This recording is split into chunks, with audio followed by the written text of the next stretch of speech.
California police are warning drivers to slow down. From Los Angeles to San Francisco, an increase in speeding has led to more severe crashes on the state's highways. The number of people killed on the nation's highways rose 4.6% in the first 9 months of 2020. Despite coronavirus lockdowns that curtailed driving early in the year. Suzanne Kreiter, The Boston Globe via Getty Images. The National Highway Traffic Safety Administration estimates that 28,190 people died in traffic crashes from January through September of last year, up from 26,941 in the same period of 2019. Final statistics for the full year won't come out until fall.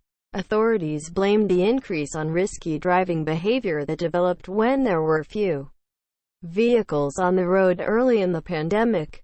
Preliminary data tells us that during the national health emergency, fewer Americans drove, but those who did took more risks and had more fatal crashes, the safety agency said in a letter addressed to the nation's drivers. Traffic deaths rose 0.6% during the first quarter of 2020.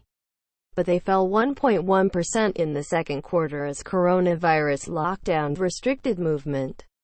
Fatalities spiked 13.1% from July through September.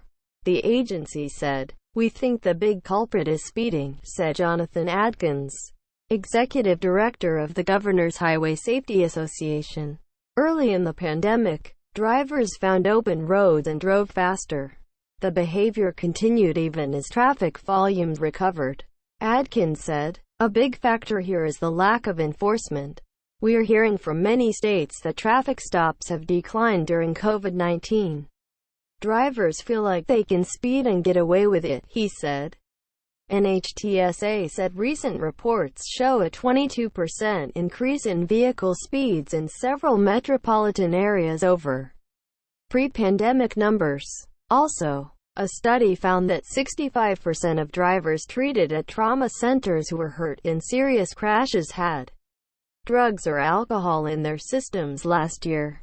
It was 50.6% before the pandemic, NHTSA said.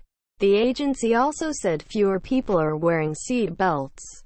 The agency is telling people not to drive under the influence of drugs or alcohol, to wear seat belts and to reduce their speeds in order to stay safe. It also says people should make sure their children are in the proper car seat for their size.